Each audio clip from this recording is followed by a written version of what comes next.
ያልተሰማው የነብዩ ጩፋ አሳዛኝ ህይወት ገጽ የክራይስት አርሚ ዓለም አቀፍ ቤተክርስቲያን መስራችና ባለራዕይ የሆነው ነብዩ ጩፋ ያለፍኩበት የህይወት መንገድ ይህ ነው ሲል ያልተሰማውን አሳዛኝ ህይወት ጎዳና ተናገረ።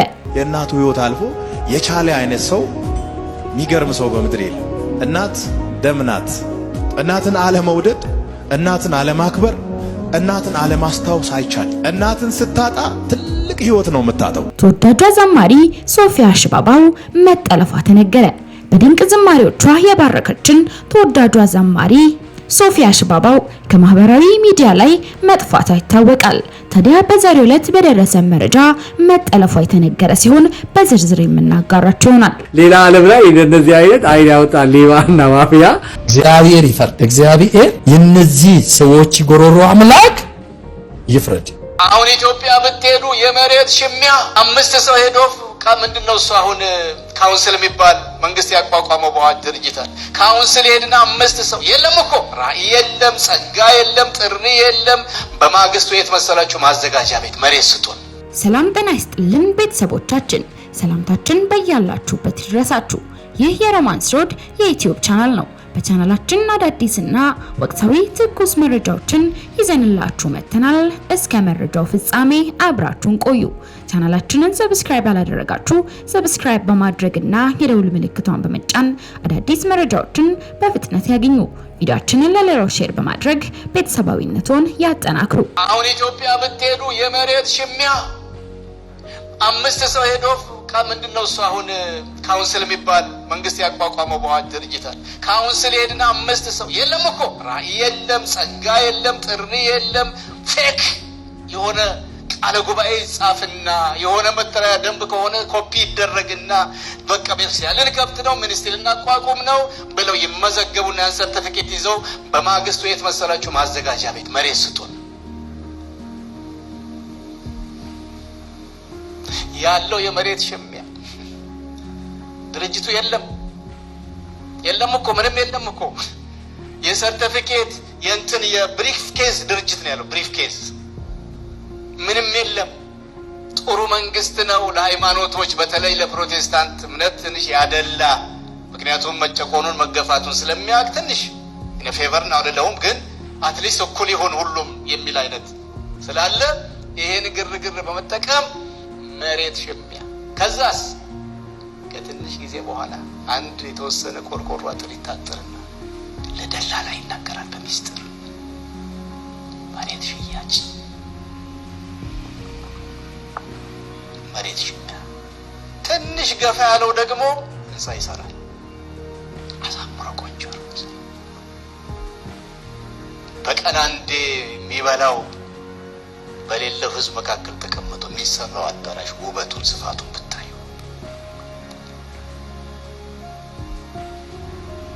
ወጣቶች ያላችሁ ከኔ እድሜ በታች ሆናችሁ ትንሽ 40-50 ዓመት ትኖሩ ይሆናል። ከዚህ በኋላ ትዝ ይበላችሁ ወንድማችን ምን ተናግሮ ነበር በሉ። አሁን ያለው አካሄድ ከቀጠለ እነዚህ የሚሰሩ ህንፃዎች፣ አዳራሾች የሽያጭ ማስታወቂያ ይለጠፋል።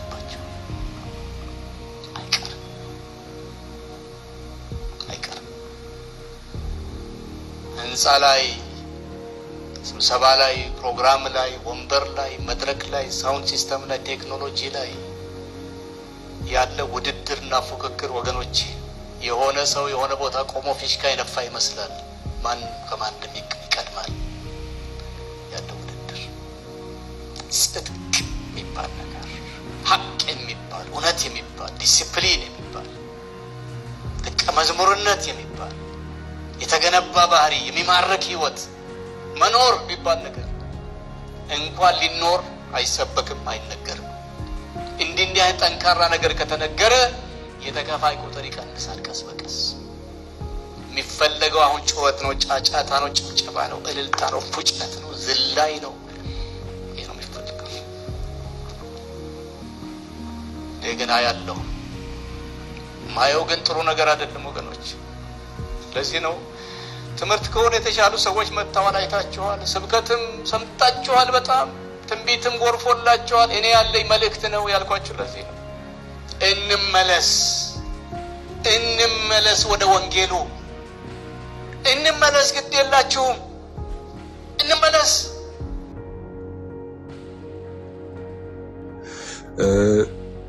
እዩ ጩፋም ብዬ ብጠራ ያው ነብይ እያልኩ ባልጠራ እሱ መብት አለኝ። ምክንያቱም ነብይ ነውም አይደለምም ብዬ መናገር አልፈልግም። ይሄም ደግሞ እንዳልኩት መብት አለኝ። ይሄን መብት የሰጠኝ መጽሐፍ ቅዱስ ነው፣ ቀበሌ አይደለም። የምታስታውሱ ከሆነ ዮሐንስ በመልእክቱ አንደኛ ዮሐንስ 4:1 ላይ ወዳጆች ሆይ ይልና ያው ለክርስቲያኖች ነው መንፈስን ሁሉ አትመኑ ይላል። ነገር ግን መናፍስት ከእግዚአብሔር ሆነው እንደሆነ መርምሩ፣ ብዙዎች ሐሰተኛ ነቢያት ወደ ዓለም ወጥተዋልና የእግዚአብሔር መንፈስ በዚህ ታውቃላችሁ ካለ በኋላ እየዘረዘረ ስላስተምሮ የሚናገራቸው ነገሮች አሉ። ሰው ምንድነው መንፈስን ስለመመርመር ሐሳብ ስለሰጠው ነው ይህን ጥቅስ ያነሳሁት እና ይሄ ብቻ ሳይሆን በርካታ ወደ በኋላ ላይ ስክሪፕቸራል ብዙ ምናነሳቸው ነገሮች አሉና መንፈስ መመርመር የክርስቲያን ያው በነገራ መብቱ ሳይሆን ክርስቲያን መሆናችን ራሱ የሚታወቀው በሱ ነው። በነገራችን ላይ ፎር ዩ ሰርፕራይዝ ማለት ነው የእግዚአብሔር ልጆች በእግዚአብሔር መንፈስ ይመራሉ ነው አይደል ያለው። ስለዚህ የእግዚአብሔር ልጆች የሚመሩት በኢቲቪ መግለጫ አይደለም የሚመሩት፣ ወይ በፌስቡክ ወይ በቲክቶክ እንትን አይደለም። የእግዚአብሔር ልጆች የሚመሩት በእግዚአብሔር መንፈስ ነው። ለቤዛ ቀን የታተምንበት ቅዱሱ መንፈስ ከኛ ጋር እንዳለ ታውቃላችሁ በውስጣችን። ምንመራውኛ ምንገባው ምንወጣው አካሄዳችን፣ አደራረጋችን፣ ልምምዳችን፣ ሁሉ ነገራችን በመንፈስ ቅዱስ ነው። ኢቭን ጸሎታችን ጭምር ማለት ነው። እንዴት እንደመጸለይ እንደማልችል ሮሜ 8 ላይ ይነግረንና መንፈሳዊና ዓለም መንፈስ ቅዱስ ስለሚረዳ እሱ ያግዘናል ነው የሚለው። ኦኬ ጸሎታችን እንኳን በመንፈስ ቅዱስ ነው። ስለዚህ በመንፈስ ቅዱስ ያልሆነ ነገር የለንም ማለት ነው። ይህ ሁሉ ነገር ይመረመራል፣ ይፈተሻል፣ ይበረበራል። አንድ ሰው ነብይ ነኝ ስላለ ዝም ብላችሁ ነብይነቱን የመቀበል ግዴታ የለባችሁም። የወንጌል አማኞች ይሄን መብት ከእኔ ሳይሆን ከመጽሐፍ ቅዱስ ነው የተቀበላችሁት። መመርመር አለባችሁ። እንደ እግዚአብሔር ቃል መርምራችሁ ፈትናችሁ እውነት የሆነውን ትይዛላችሁ፣ እውነት ያልሆነውን ትጥላላችሁ ማለት ነው። ወደ ሐሳቡ ልመለስ። በዚህ ሁለቱ ምናልባት ያልጠራ ነገር ካለ እንዲጠራን ነው። ቸርች ብዬ ያልጠራውበትም ነብይ ብዬ ማልጠራበትም ምክንያት ስላለኝ ነው። በዚህ ማትደሰቱ ያው ሰዎች። እናት ግን ምን አይነት ፍጥረት ናት? የእናቱ ህይወት አልፎ የቻለ አይነት ሰው የሚገርም ሰው በምድር የለም። እናት ደም ናት።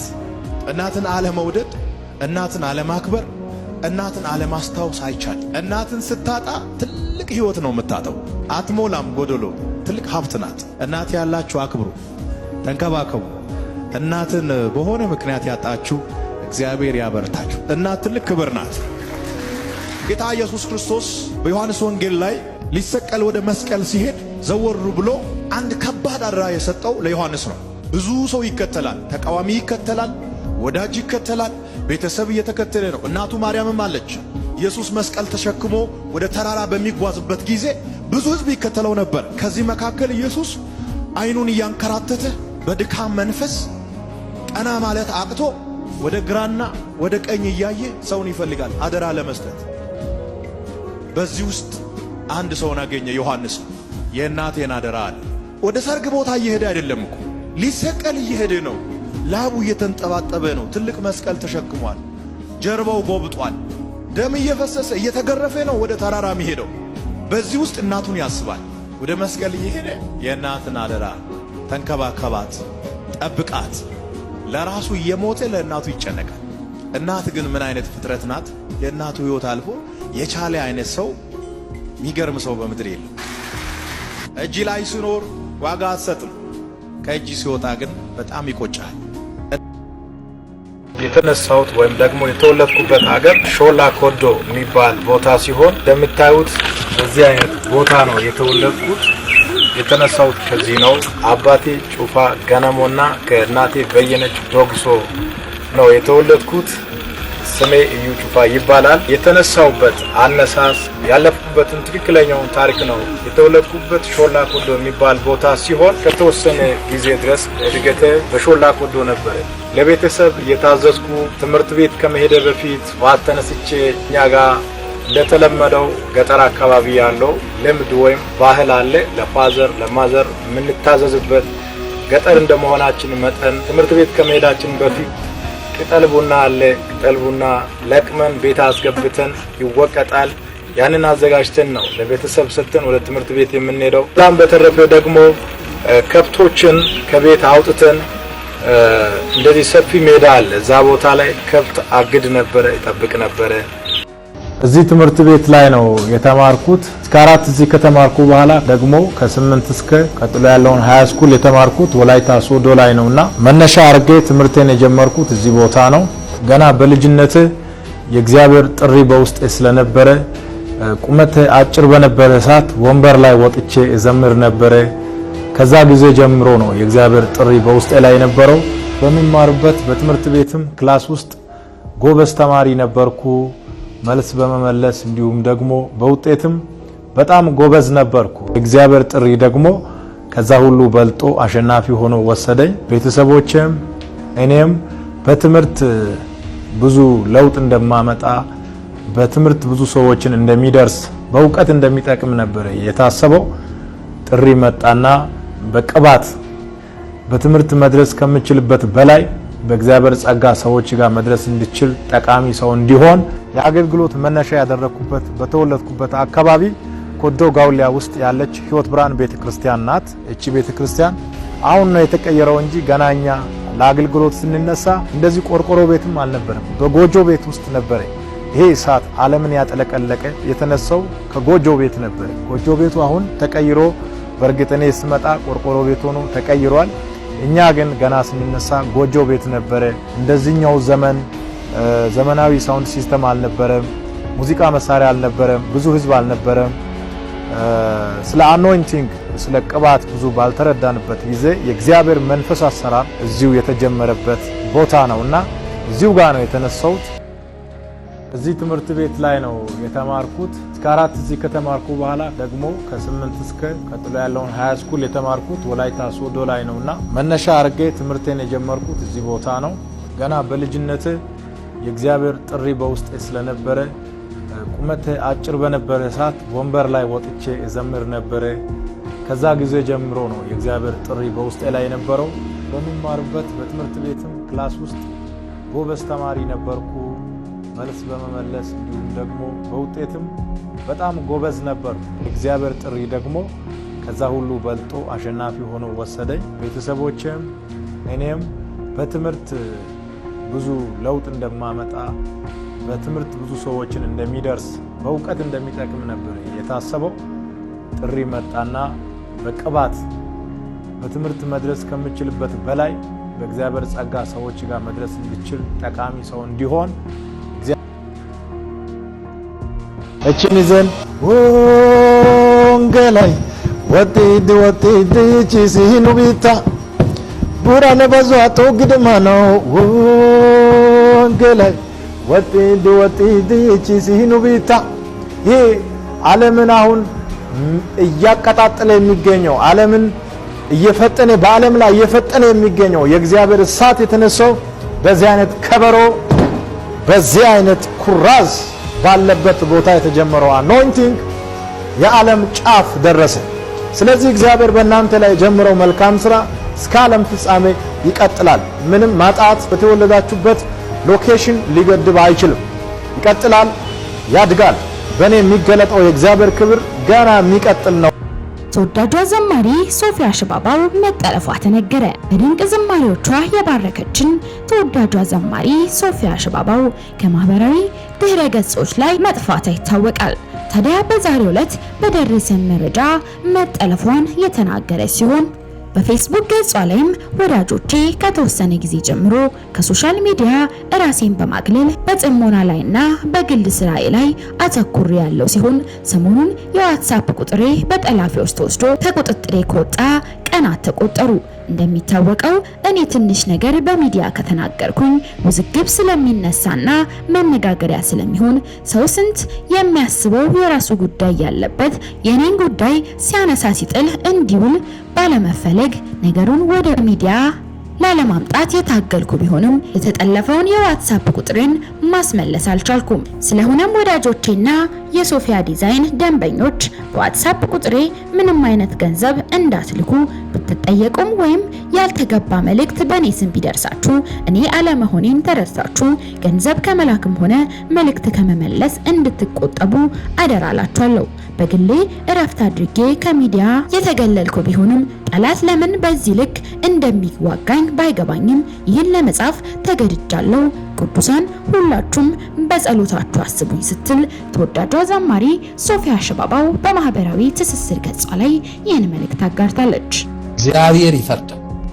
እግዚአብሔር የነዚህ ሰዎች ጎሮሮ አምላክ ይፍረድ። ይሄ ነው እግዚአብሔር ፊት ያሳልፈ ሰጠ። እነዚህ ዳዎች አሉ። ሌላ ያለቀስኩበት ቀን ልንገርሽ።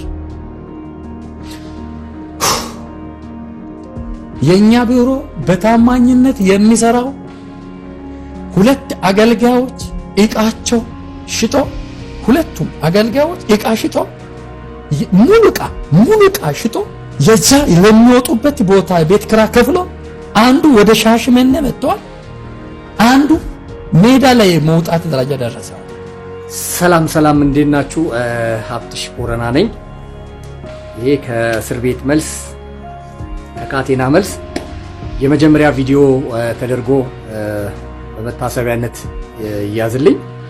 እንግዲህ እንዳያችሁት ይሄንን በአስቸኳይ እንዳወጣ ያደረገኝ ነገር ምንድነው? ይሄ ዘራፊና ማፊያ አዲስ አበባ በሚገኘው ማዕከላዊ ነው ያለው። እንግዲህ ወደ ማዕከላዊ እስር ቤት የገባበትን ምክንያት ወደ ማዕከላዊ እስር ቤት በመምጣቱ ምክንያት በዘጻት የሚባል የለውጥ ሪል ስቴት በሚል ስም እንግዲህ ከ4000 በላይ ባለኝ መረጃ ከ4000 አክሲዮን ውስጥ የተመዘገቡ ሰዎች ወደ 1 ቢሊዮን ብር በጣም እኮ ቢያስገርም እኮ ነው።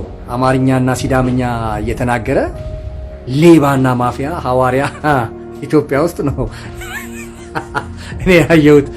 አማርኛና ኦሮምኛ፣ አማርኛና ትግርኛ፣ አማርኛና ከምባትኛ፣ አማርኛና ሀዲይኛ፣ አማርኛና ወላይትኛ የሚናገሩ ሌባ ነቢያት፣ ሌባ ሐዋርያት፣ ሌባ ፓስተሮች ያየሁት እኔ ኢትዮጵያ ውስጥ ነው። ሌላ ዓለም ላይ እንደዚህ አይነት አይን ያወጣ ሌባና ማፊያ እኔ ሐዋርያትና ነቢያት አይቼ ሰምቼ አላቅምና አንዳንዴ እንዲህ ዝም ብዬ ሳያቸው ግርም ይሉኛል። በቃ አማርኛ ቢናገር ሌባ ሐዋርያ፣ አማርኛ የሚናገር ሌባ ነቢያት ኢትዮጵያ ውስጥ በማየቴ በጣም ነው የሚያስቀኝ። በምትሰሙት ቋንቋ የምታውቁትን ባህል የምታውቁትን አለባበስ ለብሶ የሚዘርፍ ማፊያና ይሄ ራሱን ሐዋርያ የሚል ወንበዴ በካውንስል እውቅና ያለው እኔ ነኝ። እንግዲህ 4-5 ቪዲዮ ሰርቼ ከአምና ጀምሮ እግር በእግር እየተከተል ስቃወመው ስጋፈጥ ሳጋልጠው የነበርኩ እንጂ ካውንስሉማ ከነሱ ደና ሽቀላ ስለሚያገኝ እንዴት አድርጎ ይነካቸዋል?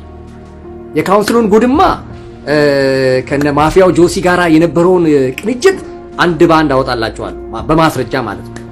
ቸርች ሳይኖራቸው ላይሰንስ የተሸጠላቸውን ሁሉ ይዤላችሁ ቀርባለሁ። እናንተ ብቻ የሚጠበቀው ምንድነው? ኮፒ ሊንክ ዲዩት ሪፖስት ማድረግ ነው እኔ የመለቃቸውን ቪዲዮዎች እንጂ በ2 ሳምንት እስራት አይደለም። እኔ እኮ ያደግኩት 7 ዓመት በወይኒ ጉልበታቸውን ጠጠር ላይ ያስኬዱ ከእግዚአብሔር ይልቅ አብዮት እየተባሉ ፍዳቸውን ባዩ የቤተ ክርስቲያን አባቶች ስር ነው ያደግኩት እና 2 ሳምንት ወይም 2 ወር 3 ወር እኔን ከእምነቴ ወይም ደግሞ ካለኝ የእውነት አቋም ወደ ግራ ወደ ቀኝ ምናምን ምወላውል እንደው ምርመጠመጥ ይመስላችኋል? በዚህ ውስጥ የተሳተፋችሁ ራሱ የእግዚአብሔር ፍርድና ቁጣ በላያችሁ ላይ እንደሚመጣ ይኸው አረጋግጥላችኋል። እኔን እኮ አይደለም ያዋረዳችሁት፣ እኔን አይደለም ያሰራችሁት፣ እኔን አይደለም እኮ ለኔ ሊመጣ ካለው ክብር ጋር ካየሁት ከሰማሁት ካነበብኩት ክብር ጋር ሲነጻጸር 2 ሳምንት መዝናኛ ናት ለኔ። እስከ ሞት ድረስ ስለማታውቁኝ ነው ላመንኩት ወንጌል የምቆም የወንጌል አገልጋይ። ስለዚህ እስር ቤት ውስጥ በቆየው ጊዜ አንዱ መጥቶ ይከሰኛል ብዬ ከእነ እስራኤል ደንሳ እንደነ ዩ ጩፋ ታውቃላችሁ። እስራኤል ደንሳ ዩ ጩፋ እኮ እስር ቤት እያለው ክሴን ቀኑን ለማራዘምና የኔን መከራ ለማብዛት መጥተው ከከሰሱኝ ሌባና ማፊያ ኢትዮጵያውያን ሐዋርያትና ነቢያት መካከል 2 ይገኙበታል።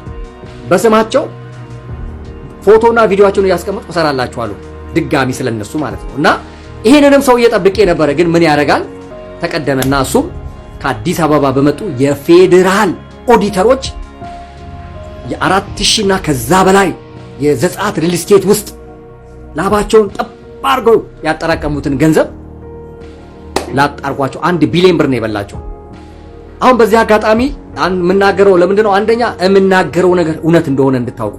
ያለ ምክንያት አይደለም የምቃወማቸው፣ ያለ ምክንያት አይደለም የምጋፈጣቸው፣ ያለ ምክንያት አይደለም የምጠላቸው። ወዳጆቼ በሐዋርያት በነቢይ ስም በፓስተር ስም በእኛ በጴንጤ ስም። በእርግጥ አንዳንድ ሌላ ቤተ እምነት ውስጥ ያሉ ሰዎች እምነታችን እንዲዋረድ ይፈልጋሉ። በእነዚህ ሌቦች እየተሰደብን እየተዋረድን እንድንሄድ ስለሚፈልጉ እነሱን አግዘው እኛን የሚያሳድዱ የፍትህ ተቋማት አሉ። እኔ አሁን የታሰርኩት ያለ ምክንያት ምንም ምክንያት የለም። ልታሰር የሚችልበት ምክንያት የለም። ይሄው እንደነዚህ አይነት ሌባና ማፊያዎችን በማጋለጥና በመቃወም ነው። ይሄ ደግሞ የእምነቴ ግዴታ ነው። እዚህ ውስጥ ግን የገቡ የህግ አካላት በጣም ያሳዝናሉ፣ ያሳፍራሉ። እምነታችን እንዲሰደብ፣ እምነታችን እንዲዋረድ፣ ሰዎች እንዲጠሉት የሚፈልጉ ሰዎች አሉ። እኛን አፍ ለማስያዝ፣ በተለይ እኔን አፍ ለማስያዝ ማለት ነው። አባቴ ይሄ የክርስቶስ ትምህርት ነው። ሌቦችን መቃወም፣ ወንበዴዎችን መቃወም። ቤቴ የጸሎት ቤት ነው እንጂ የወንበዴዎች ያለው ኢየሱስ ነው፣ እኔ አይደለሁም። ወንበዴዎች ምለው በምክንያት እንዴ በተጻፈው እውነት ላይ ቆሜ ነው። ሌባ አመንዝራዎች የእግዚአብሔር መንግስት አይወርሱም የተጻፈው ላይ ቆሜ ነው የምናገረው። ስለዚህ በዚህ ጉዳይ ላይ እጃችሁን ሰብስቡ። ስለዚህ መንግስትን ማመስገን ፈልጋለሁ። በዚህ ሰው ላይ ራሱን ሐዋርያ ነኝ ብሎ በሚዘርፍ ሌባ የሪል ስቴት ማፊያ መንግስት በቁጥጥር ስር አውሎ የህግ የበላይነትን በማሳየቱ አንጀቴ ነው ቅቤ የጠጣው። ስለዚህ በዚህ አጋጣሚ የዛ ሪል ስቴት ውስጥ ያላችሁ ለእውነት የቆማችሁ የቦርድ አባላት ህዝቡን ሰብስቡና አንደኛ ለመንግስት ድጋፋችሁን ማሳየት መግለጥ ያስፈልጋል። ታንኪው መንግስት ሌት ቢሆንም የህግ የበላይነትን ነጻድቁ አብዶ አመጣለሁኝ እኔ ሲሞዳሞዱ ከነሱ ጋር በዳይና ተበዳይ ተስማምተዋል እያሉ ቪዲዮ እየሰሩ እጅግ በወረደ እኔ እነዚህ ሰዎች እመጣለሁኝ በእያንዳንዳቸው ጻድቁ አብደ በሉት ቄስ ደረጃ ይበሉት እዛ ካውንስል ውስጥ ባሉት አሁን ዶክተር ይልማ ማን ነው ይልማ ዋቂ በሉት ዶክተር ማን ነው የካውንስሉ ፕሬዝዳንት እመጣለሁ አንድ ባንድ ምን እንደሚሰራ እጄ ላይ ያለውን ማስረጃ 1 2 ያልኩ አቀርብላችኋለሁ። ጠቅላላ ጉባኤ ከመድረሱ በፊት ጠብቁኝ። ነገ ከነገ ወዲያ የምለቀውን ማስረጃ አሳያችኋለሁ። እዛ ላይሰንስ እንዴት እንደሚሸጥ እንደሚለወጥ እነማን ደላላ ሆኖ እንደሚቸበችቡ አሳያችኋለሁ። በዛቻ በማስፈራሪያ የሚቋረጥ የሚቆም እውነት እኔ ጋር የለም። ስለዚህ መንግስትን እዛ ውስጥ ያላችሁ የቦርድ አባላት 50 100 የሚሆኑ ሰዎችን ያዙና መንግስትን አመስግኑ። ሌት ሆኖ ቢሆንም መንግስት አዋሳ ድረስ መጥቶ ማንቁርቱን ይዞ ህግ ቁጥጥር ስር ማዋሉ አንድ ትልቅ እርምጃ ስለሆነ ማመስገን አለባችሁ። ሁለተኛ ደግሞ በአንድም በሌላ ምክንያት መቋረጥ የለበትም። ስለዚህ ቶሎ ማስረጃዎችን እያቀረባችሁላቸው ገንዘባችሁን አስመልሱ።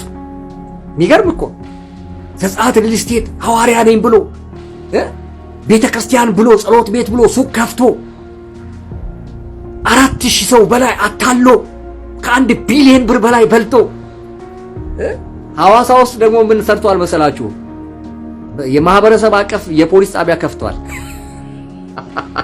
ሐዋርያው ማቴዎስ ፖሊስ ጣቢያ ሐዋርያው የፖሊስ ጣቢያ ሲከፍት እንግዲህ እግዚአብሔር ያሳያችሁ። እንደው በአመፃ ገንዘብ ድሆችን ብትረዳ ምን ችግር አለ? ችግረኞችን ብትረዳ ምን ችግር አለ? ለደካሞች ቤቶቻቸውን ብታድስላቸው ሆስቴል ብትሰራላቸው እንኳን ምን አለ በአመፃ ገንዘብ? አንተ ጭራሽ ፖሊስ ጣቢያ በየቀበሌው እየዞርክ ማህበረሰብ አቀፍ ፖሊስ ጣቢያ ትገነባለህ አይደል? ሐዋርያ ማቴዎስ አይቲአት የቶክቻው ንግግር ዛሬ ያው ከኔ በኋላ ቢሆንም ቶክቻው የመጣው አይቲአት ሐዋርያው ማቴዎስ